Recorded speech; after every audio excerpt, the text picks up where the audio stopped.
brought the National Guard, literally shut down the restaurants, the clubs. They weren't doing any wrong. They weren't shooting up the block, but the people wouldn't come. So the tourism, Memphis is the tourist town. The tourism went to shit. Didn't nobody want to go to D.C. with the National Guard walking around, even if all it was picking up trash in the damn park. They didn't want to be there. So it shut the city down. So now the restaurants and shit they closed, guess what? Trump's cronies, his little rich friends, I bet you they're gonna buy that shit up real cheap and open up white restaurants. So the black restaurants are probably on. And the other people that live there. So it is what it is. If that's what you want, Miss Christine, it works for you.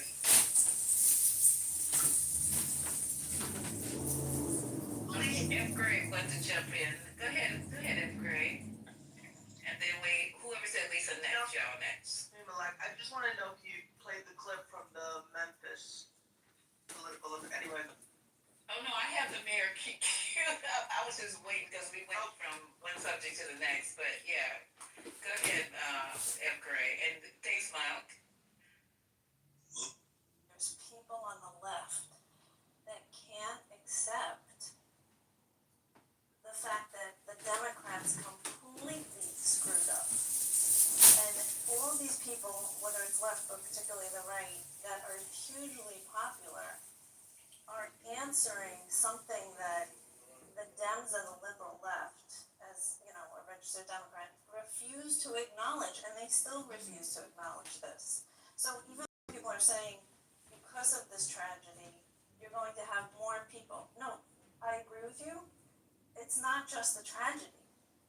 Like, that political left is completely still not looking in the mirror.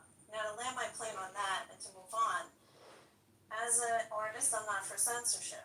As an educator as well, I guess my question is, in the Wild West, where, yes, people behaved a certain way in the past, people didn't have the power to go on social media.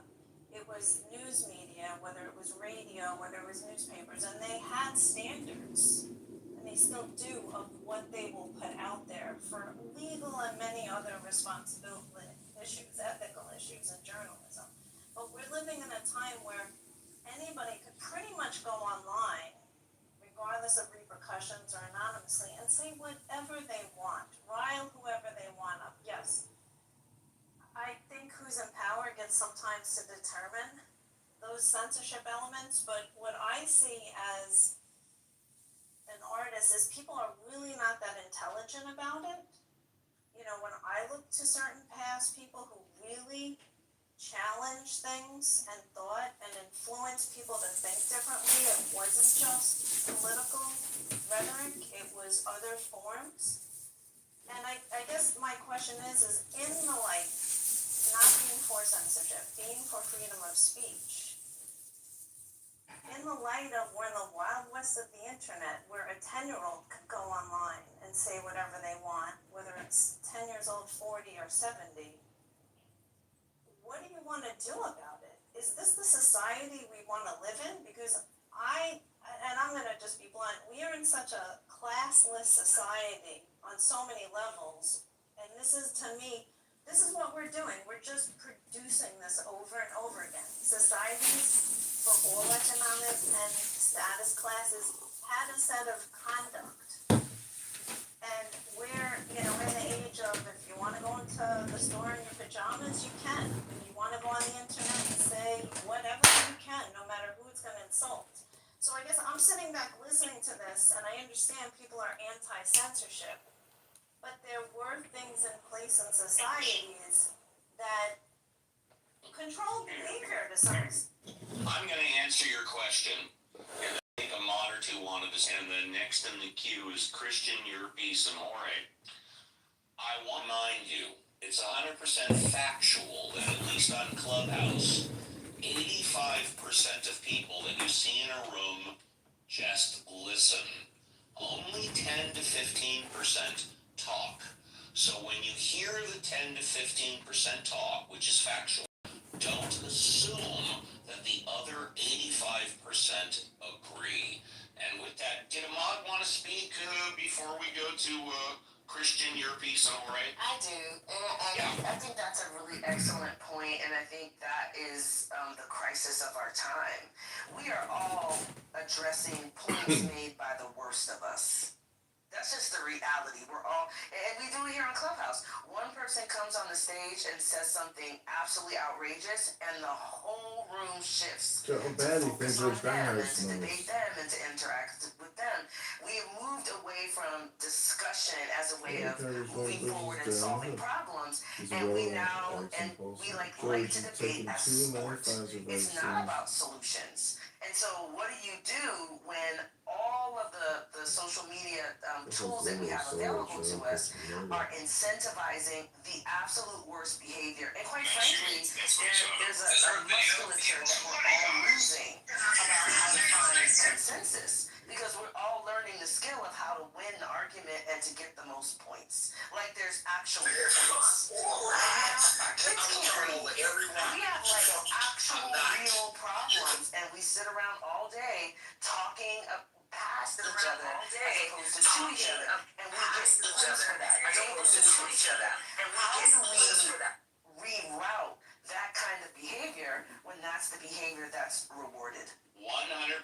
Before we move on, I said it earlier, I'll say it again.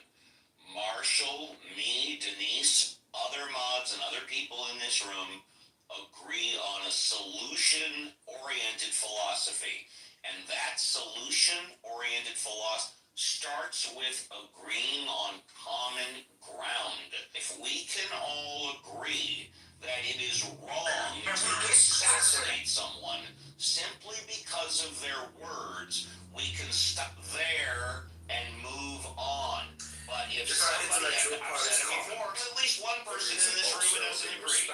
There's one person in this room who says, no, it's okay to assassinate someone because of their words. You know what I say? Wait, and can I interrupt you right there, Steve? In a moment you can. In a moment you can. In a moment. Some of you may say we can come to a consensus with that person. We are fellow citizens. If this is so, we are members of some political community. If this is so, the world is in a manner a state. For of what other common political community will anyone say that the whole human race are members? From thence, from this common political community comes also our very intellectual faculty and reasoning faculty and our capacity for law. Or whence do they come?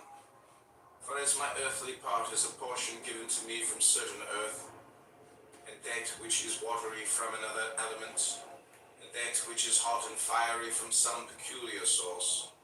For nothing comes out of that which is nothing, as nothing also returns to non-existence.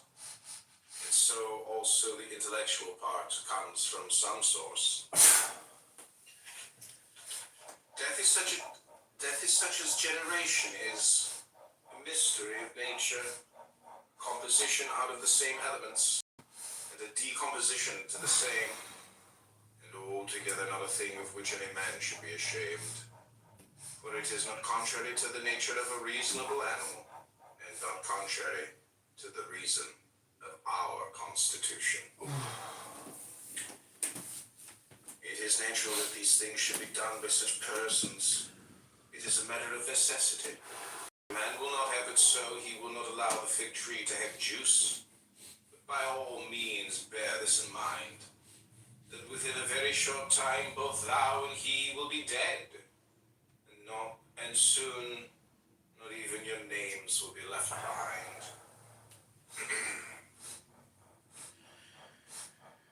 Take away thy opinion, and then there is taken away the complaint. I have been harmed. Take away the complaint.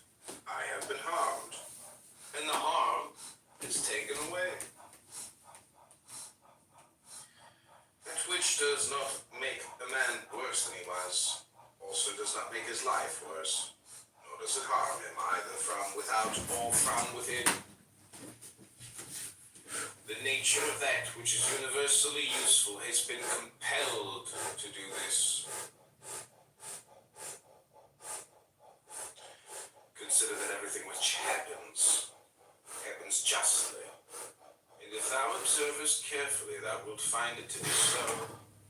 Do not say only with respect to the continuity, the series of things, but with respect to what is just, and as if it were done by one who assigns to each thing its value. Observe then as thou hast begun, and whatever thou doest, do it in conjunction with this, the being good, and in the sense of which a man is properly understood to be good. Keep to this in every action. Do not have such an opinion of things as he has who does thee wrong, such as he wishes thee to have. Krishna. But look at them as they are in truth. A man should always have these two rules in readiness. The one, to do only whatever the reason of the ruling and legislating faculty may suggest for the use of men. The other, to change thy opinion, if there is any one at hand who sets thee right and moves thee from any opinion. But this change of opinion must proceed only from a certain persuasion, as of what is just or of common advantage and the like, not because it appears pleasant or brings reputation. Hast thou reason? I have. Why then dost not thou use it? For if this does its own work, what else dost thou wish? Thou hast existed as a part. Thou shalt disappear in that which produced thee, but rather thou shalt be received back into its seminal principle by transmutation. Many grains of frankincense on the same altar. One falls before, another falls after, but it makes no difference. Within 10 days, thou wilt seem a god to those to whom thou art now a beast and an ape. If thou wilt return to thy principles and the worship of reason,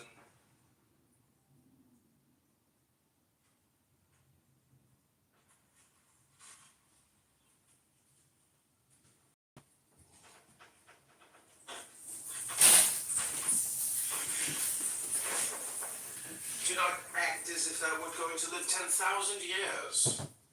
Death hangs over thee.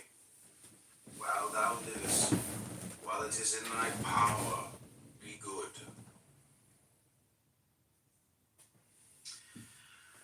How much trouble he avoids does not look to see what his neighbor says or does of things, but only to what he does himself, and it may be just and pure. For as Agathon says, look not round at the depraved morals of others, but run straight along the line without deviating from it. He who has a vehement desire for posthumous fame does not consider that every one of those who remember him will himself also die very soon. Then again also they who have succeeded them, till the whole remembrance shall have been extinguished, as it is transmitted through men who foolishly admire, perish. But suppose that those who will remember are even immortal, that the remembrance will be immortal. But then is this to thee?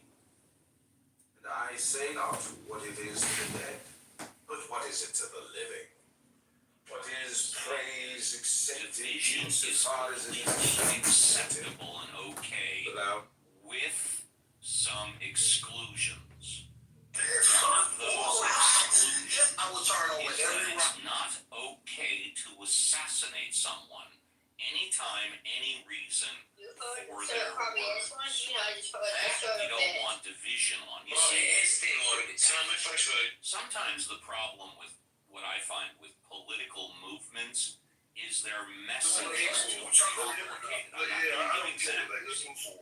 I believe what me, Marshall, and some others are saying Mike is a Johnson, and I'm trying to very get the video simple of it. message. And Recording you're a right, video we don't message. want division in that message.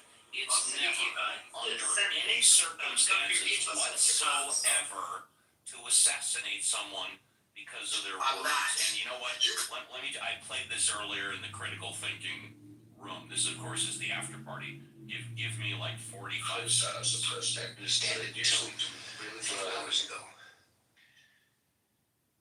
America isn't easy. America is advanced citizenship. You've got to want it bad, because it's going to say, you want speech? Let's see you acknowledge a man whose words make your blood boil, standing center stage and advocating at the top of his lungs that which you would spend a lifetime opposing at the top of yours. You want to claim this land as a land of the free? Then the symbol of your country cannot just be a flag. The symbol also has to be one of its citizens exercising his right to burn that flag in protest. Now show me that. Defend that. Celebrate that in your classrooms. Our message is very simple, very short, and very clear.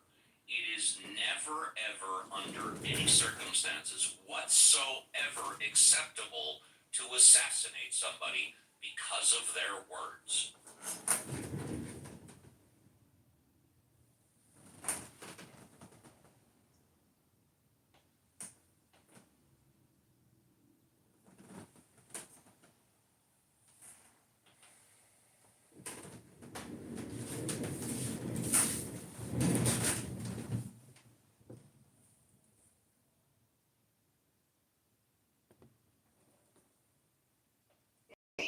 As I've watched today, my family, I think, as you know, are very in line with law enforcement, right? My husband spent over 35 years protecting our home ground here in the Thank you. Freeport City. Thank you for the service. Yep, absolutely. And to see that this, I say child because he's the same age as my son, for his father to go in and resign, put down his badge, get back his gun. He said, I can't do my job anymore today. If you follow anybody on Facebook, follow the Thin Blue Line.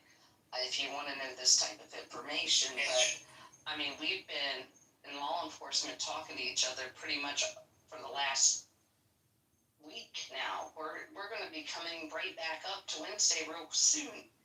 And I mean, that father is going to grieve the rest of his life because he had to make that should never for a parent have to be made. He had to call in his friends with the U.S. Marshal, let's get him in before he gets killed going in, to custody. But, I mean, guys, there's not one human on earth that I would ever in my life dream of just taking out. And to watch these young kids, I've listened to friends, their kids are making like these little things on Fortnite of killing Charlie and all this stuff. These weird people are out there doing. Pay attention to your kids. Pay attention to what they're saying. Talk to them because weird stuff going around, and it's very sad for our country. My opinion. You know why these types of conversations didn't happen when Brian Thompson was assassinated? I said earlier, half the people in here don't know who Brian Thompson is, but I guarantee you everybody pretty much knows who Luigi Mangione was. He was the guy that shot that CEO from the insurance company of United. That was Brian Thompson. But guess what? Brian Thompson was a quiet man. He did his job. He didn't have tens of millions of followers like Kirk had. And that's why we're having the discussions now. Kirk's a famous dude. Brian Thompson was just doing his job. I worked for the Department of Commerce, and then I worked for IRS, facilities management, leasing and operations. May was my last month in the Treasury Department, and I'm running full-time for Congress. To change that opinion. You're getting it all. The message is simple. It's never, ever, no matter what, acceptable to assassinate somebody because of their words. And the extension of that, it's also not acceptable to fire somebody because they put a quote from Charlie Kirk on Facebook. Like that acceptable. Like, we have to believe that people are free. They're free to have a different opinion than you have. They're free to have a different experience of someone. One thing that has become painfully true to me in this whole exercise is the fact that we do not have the same internet. We don't see the same clips. We don't have access to the same information. We are being pitted against each other. So, like, allow people the freedom to process their experience of someone the way they choose to. And if you don't like it, you don't have to engage with that person. But I think having a full-on witch hunt of anybody who disagreed or who found what Charlie Kirk said offensive, I feel like that is un-American. Like, I don't know. I just think we can't do revisionist history.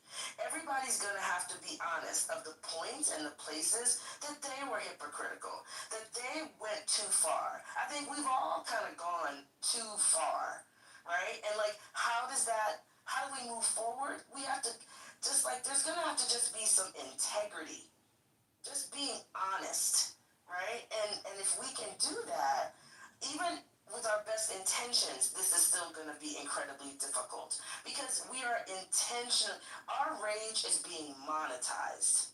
Somebody is cashing in chips right now because we're clicking on the worst, most hateful things that come across our desk. Right? Oh yeah.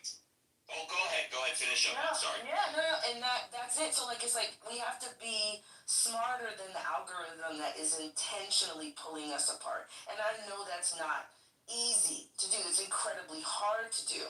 But if we don't like take kind of like a personal responsibility and there's a specific intention around that, we're gonna lose a whole generation of young people. And I don't want to see that. I don't want to see that happen. For those of you, yeah, you can. I'll be very quick, and yes, you can.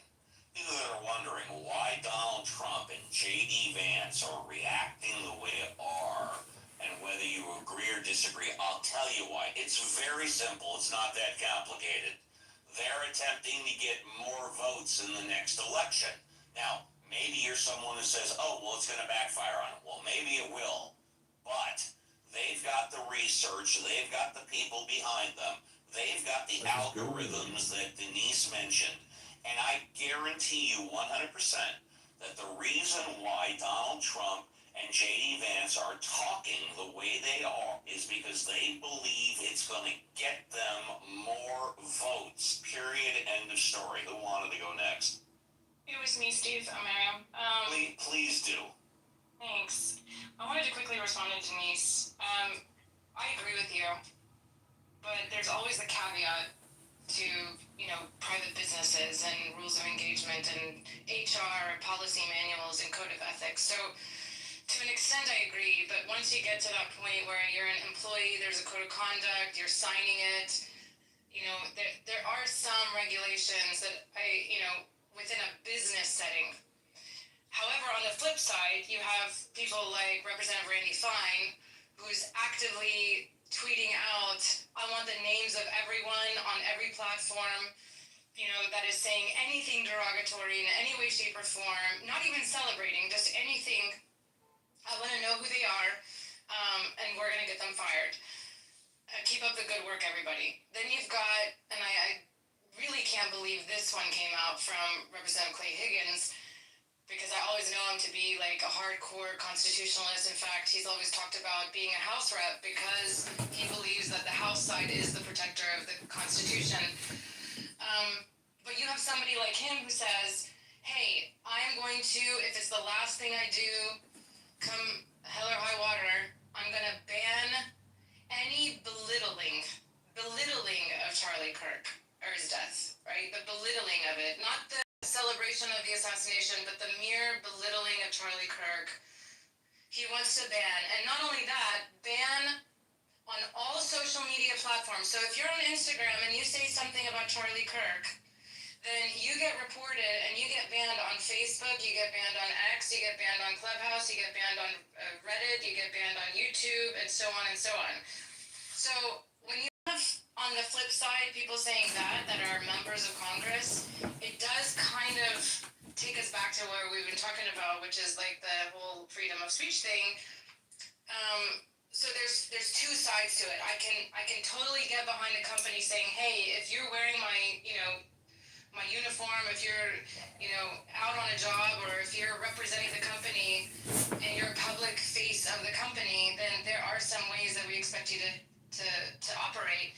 But those standards of conduct apply to anything, not just one particular thing. I was actually having this conversation with my husband because we were talking about this. It was on the news that a guy got fired from his job because of something like that. But he was in his uniform and he was saying something. Now, if the company fires him just because it's Charlie Kirk, yeah, that's a problem.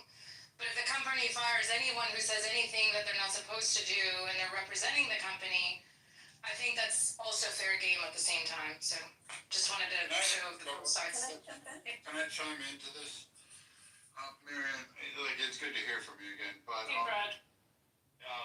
there's an issue with it. And while your words are moving and your stance is logical, those exact same phrases were uttered during George Floyd, during COVID, during questionings of Fauci and stuff. Many people lost their businesses. Many people lost their homes. We had whole swath banks, Bank of America, Wells Fargo, after January 6th, divulge information without actually notifying its patrons or, waiting to receive a warrant of its patrons' private information to the FBI so they could track down where expenditures occurred in D.C. at that time. You had a wholesale an attack that even participated by our own federal government under the FBI, the Twitter files that Elon Musk revealed, and even some of the affirmations that came out by Zuckerberg and other people who, let's be honest, are no friends of the right, but apparently now are ostracized by their own party for coming out and saying, yep, they actually had a say in this stuff, and targeting those individuals. So while your words are correct, they were correct back then, when the right was saying, hey, this is going to come, this pendulum is going to swing, and we're going to not stop. And now the pendulum is swinging. And I'm sorry, for those in the way, for those that are saying, oh, we should have level heads, it's too late, because you went all in when people said, let's just stop here, let's have a civil discourse. You should have listened to the Miriams, the Steves, the Marshalls, back in, 2019, 2020? You should have started them. You should have listened to them. 2021?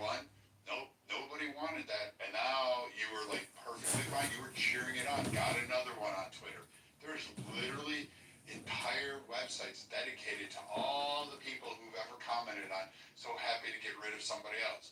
The girl getting fired from Disney's movie thing because she was a Trump person. She was removed from her career, an acting role, hasn't recovered. There's many people. There's a woman who is slandered because she was Nancy Pelosi's hairdresser. She used to own her own business. Now she works in a shop in another part of California. She lost her wholesale because people canceled her for standing up and saying, hey, I didn't entrap Nancy Pelosi. But many people fell victim to that. And unfortunately, no one's ready to sit down and listen to your words until this carnage, this new round of carnage is done. I know, and it's really sad, Brad.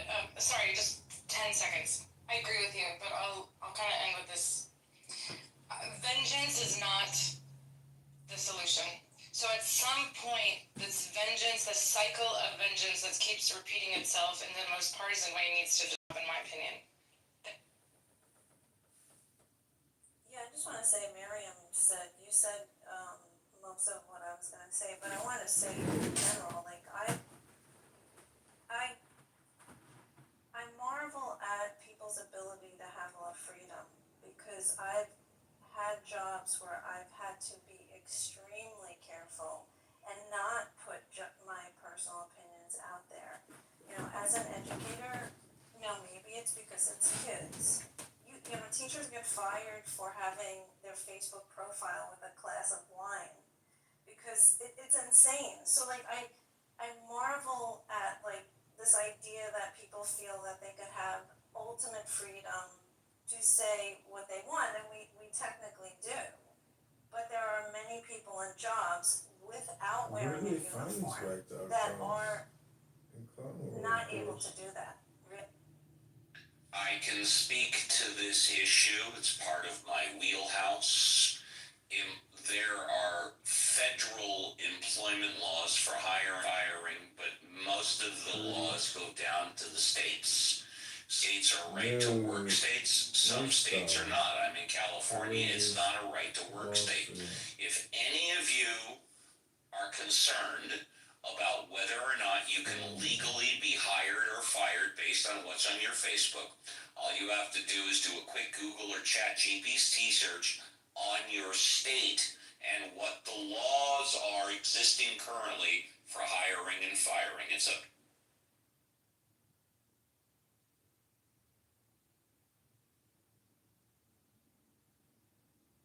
Here's a true answer as somebody who hires. Of course, HR and other people are going to scrub your Facebook. Of course, they're going to type your name into Google and find out. They just do. Like everybody in the employment sector is going to do that. Sorry, hate to tell you this. That's the truth. Yeah, but my bigger point was with what Miriam said is that there's things that are said that aren't even as serious. That I understand, Steve, and I do enjoy terms on the legality. See you at Hard Rock. You're in general, like, listen, a business could do what they could make your life miserable to get you to leave without bringing it to that point. But my main point is that yes. I think because we're in this age where we have the ability to go online and advertise whatever we're thinking, Yes. there's an illusion that there aren't going to be repercussions. And like Miriam said, yes, there are corporate. Let me comment on that very quickly. Don't forget where you are. You're just about to go to corporate. I learned a long time ago. Actually, my dad told me this about 15 years ago. The last thing in the world you should do when you're at dinner is take pictures of your food and post them on your Facebook in real time. You wait till you get home. Why? Because you're telling the whole fucking world that you're out of the house and come rob me. Just saying. Trying to Kitover Slander. Great PSA, Steve. Thank you.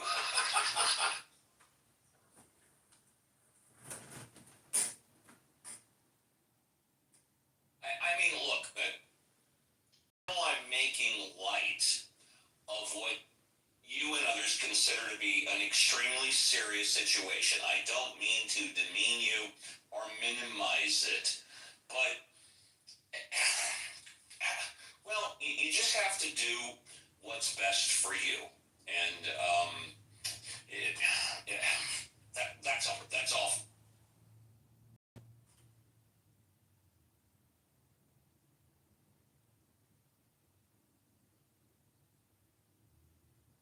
Hi, Matt. I noticed you came in about 15 minutes ago. How's Connecticut, Matt? If you're there. If not, it's okay. Couldn't tell you how Connecticut is. I just left Bethlehem, Pennsylvania. Highway has a lot of room. Thank you, buddy. Let's see who's new. Paul, have you spoken yet? Would you like to speak, Paul? I'm just in listening. Thanks, though.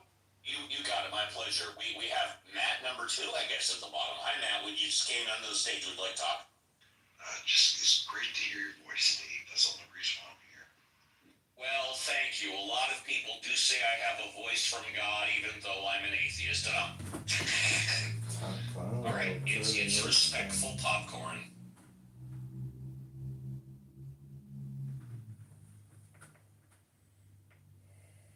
Oh, here's a PSA for you. Those of you that may know, I just got back from a 1-week cruise in Mexico, and I had a very short conversation when I was in Ensenada with a military person who was dressed in military garb and had a drug sniffing dog as well as a fully automatic rifle. And I said, hey, does that dog only sniff one type of drug or multiple?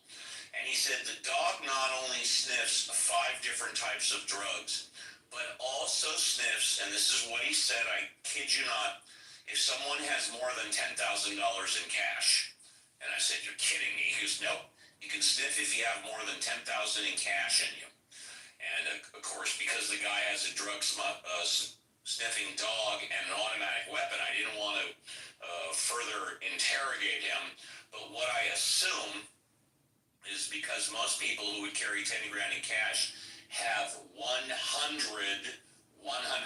bills, that if you were to carry over $101 bills, the dog would probably be able to sniff that too. But I was never aware that you can use dogs to sniff out someone who has more than 10 grand in cash. There's a PSA for You can't, Steve. well, according to him, Brad, you can. So And how it bad do you actually, think this I'm dino actually is? not surprised, and let me tell you why. By the way, I haven't looked this up on Google. I didn't research it. Maybe somebody else did. But when you carry money, I think all money is made of the same, whether it's a 1, 5, 10, 20, 50, or 100. And if you have 100 individual bills together with the human sweat and being transferred from hand to hand, I would think a dog could, but go ahead. So dogs are just trained in the ink detection. I think he was just pulling your leg. I've never heard of a dog, having worked with a lot of dogs over the years, and I've seen them engaged, especially in the military. I've never seen one specifically be able to hit just 10,000. Usually they go with the ink because the ink is unique. The paper, which isn't really paper, but it's that scent between the cotton and linen of it is really what they target on. So they can detect it. Now a certain value, maybe. But if I just decided to randomly take out $10,000 out of my savings and stuff it in a backpack and touch all the bills and put it up there, would the dog move, let's say, $200 of it? Isn't No, Brad. I was suggesting 100 individual bills. In other words, maybe 100 $1 bills or 100, anything over 100 individual bills, the dog can detect. That's what I think. Steve, it's because there's trace amounts of cocaine on those bills that are $100 and over. Oh, okay. So when it's like a lot of them together, the dogs they pick up on the cocaine traces, the very small amount of traces of the cocaine. So any money in circulation has very, very small traces of that cocaine. Wow. It's basically by coincidence that they land a stash of 500,000. Well, and of course, I didn't even need to ask. The reason why he said 10,000 is because if you come into the United States with more than 10 grand in cash, customs requires you to declare it. I presume if you go into another country with 10 grand in cash, you have to declare it also.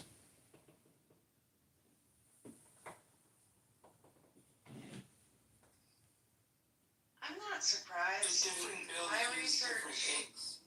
The different bills use different inks. This is something, they actually talked about this on Animal I Planet. didn't know that.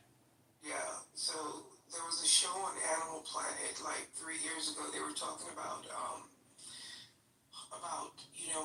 training, the dog's nose, particularly specific types of dogs, right? They're training dogs to sniff out like cancer, for example.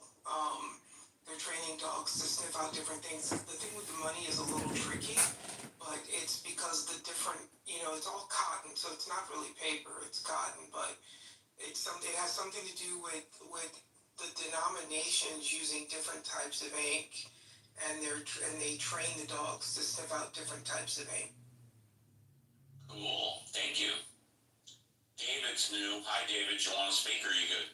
David. Great conversation. Was a great critical thinking room too. Oh yeah. And, appreciate everyone's comments. Thank you. Thank you. Popcorn. Can you hear me?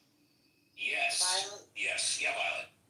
Yeah, I'm not surprised if that would be possible. My research has been mostly into cadaver dogs because of my interest in forensic anthropology, but that research stresses the wide variety of chemical and pheromonal smells that trained dogs can be taught to recognize. A dog is about 500 times more sensitive than our human noses, right? I heard 48 to 47, but it is very sensitive. You heard 48 to 47, and I heard 500. Okay, all right. I don't know. I didn't do the heavy research.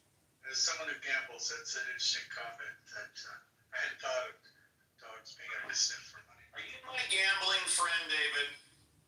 Yeah. Hey, how are you?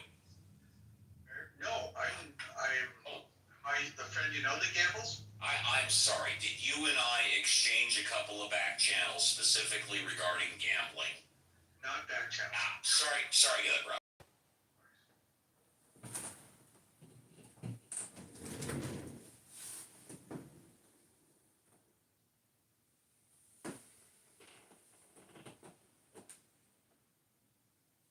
Okay, this is the John Kitover Podcast, 9/15/25, 8 p.m. show. Follow us at John Kitover IL on X. That's John Kitover, K-I-T over I-L. Really quickly, Steve, just because I was curious, I went to the ASPCA website, and it says that a dog's nose sense of smell is estimated to be 10,000 to 100,000 times more sensitive than ours. 10,000? I thought it was just 500. I thought it was less than that.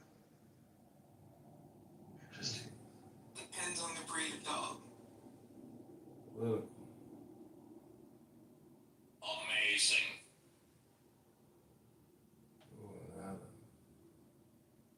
I, of course, have a pit bull. Her name is Coco. I got her 4 years ago during the start of the pandemic at 9 months old. Got her from the SPCA. And she's been with me ever since. And can't say enough about Coco. Yeah, one of my dogs can sniff when my blood sugar goes either too high or too low as well. It's kind of amazing. And she was never like trained. It's just something she's able to do. When she does her thing, I go and check and she's never wrong. There are dogs that are trained by medical professionals that can sense spikes in blood pressure and diabetes. This is a fact, and that's not right. But she was never trained. It's just something she naturally does. I never had her trained for that. She's not, she's not a guide dog of any kind. So she's not trained in it. It's just something she does. Hear you loud and clear. I think that's why I brought it up, because she did it on her own, which tells you that, smart dogs are out there. Absolutely. Well,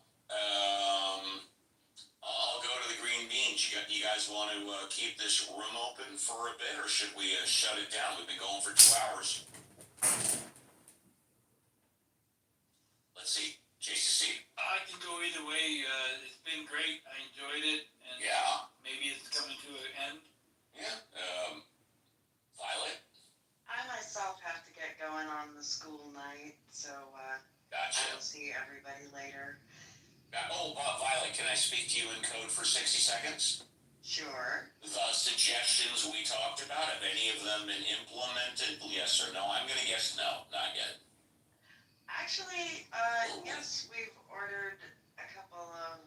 You've ordered a couple of suggestions, and you're looking forward to getting them. It should be done in the group chat, that text. Now we want to know what the fuck are you talking about? Well, that's the whole point. You're not supposed to know what the fuck we're talking about. Daryl, are you good? Should we keep the room open for a while? It's up to you. I have homework, so it's up to you. Yeah, Reverend Scott, Matt. We'll tell you what. I'll just go on mute, and if you guys can keep an eye if I step away for a bit, just make sure it stays civil. Well, if anybody wants to come up, raise your hand. Brad, if you want to talk or go on a narrative.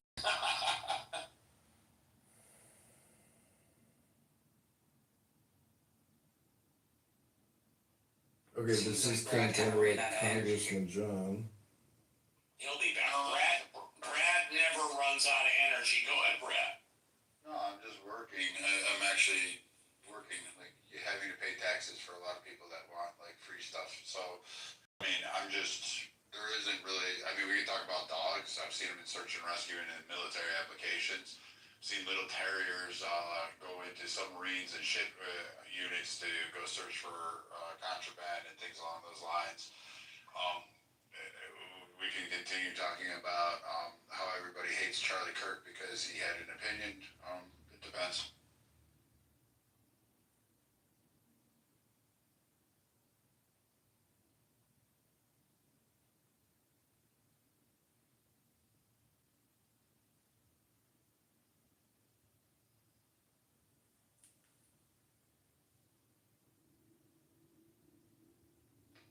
So this, I wish more people would actually go listen to him and listen to the context of his speeches and his engagements and look for the pattern and see why some things were just clipped and then put in.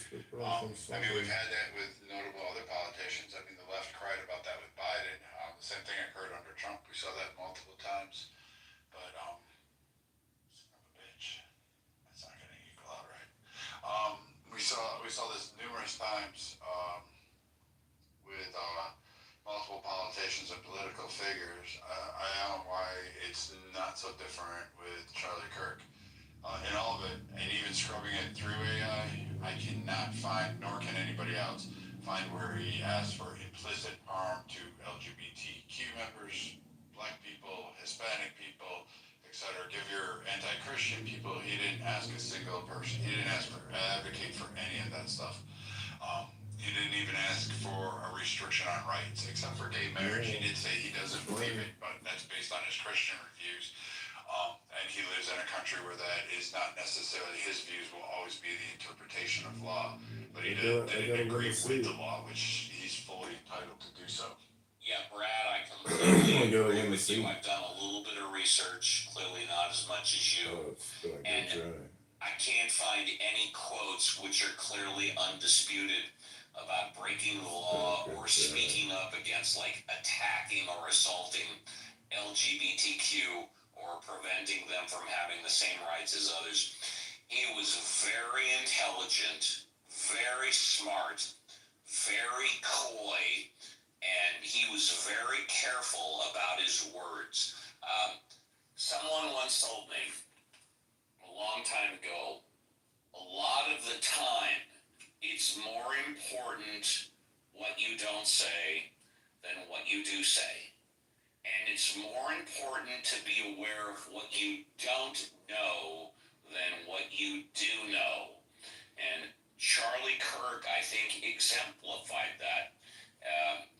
I've learned more about him since his death than I ever knew before. I used to get his emails like once, twice, 3 times a day. I just deleted them. You know, it was on my, like, delete list. And, but very influential guy. And even though I completely disagree with the majority of his politics, I gotta respect Joe, how bad do you think George Diamond smells? I'm sorry. And unless there's anything else to say, I'm going to close the room down. So if you're on stage, I'm running for Congress in Rockford, and I need your help to KO a real clown and Terry then that will be that. Thank you all. This was my very first critical thinking after party. Total success, exceeded my wildest expectations. Take care, everybody. Be careful on the clubhouse. In this room will self-destruct in 5, 4, 3, 2, 1. And ran to women, okay? So I'd rather be with the females in the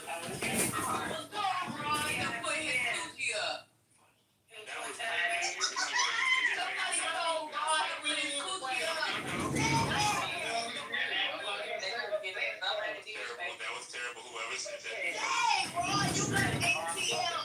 Let me find out you an HPL, Ron. What?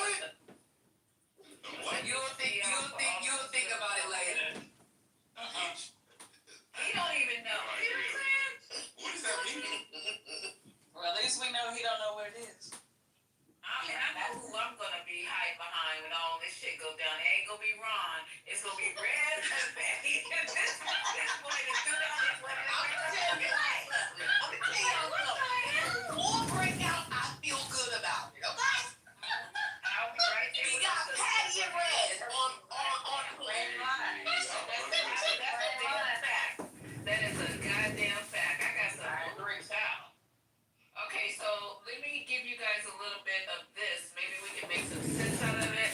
Because I wasn't really thinking that this would hit the way it did, but obviously it has. And this Memphis thing, and listen to your president. So you don't believe nothing I say, nothing Patty say, nothing Red say. Forget Ron, he's not even in the conversation. We're going to listen to our president give us a couple of ideas on how he's going to make this shit go down. And y'all listen carefully because he's talking. Get your wallet. Oh, I'm sorry. Let me go on mute. I'm in the I'm sorry, y'all. I'm in the nail shop. You got your wallet out. Let me put the cash up in the wallet. Okay, hold on, y'all. She said, let me get my wallet out. Okay. All right, here we go. Just a little bit. Let me see if the speakers on yet is on. Okay, here we go. Step by step, just like we did in DC, we have virtually no crime in DC right now. And we're going to keep it that way. So we're going to keep it that way. We're going to federal. Oh, sorry. Hold on. Now I have to turn the speaker on. All right. He said he has virtually no crime in DC. And here we go. We have to, but we don't have to anymore because it's such great shape. This task force will be running the gun bar. Extraordinarily successful efforts here. And you'll see it's a lot of the same thing, although the numbers here are really something. They're really bad.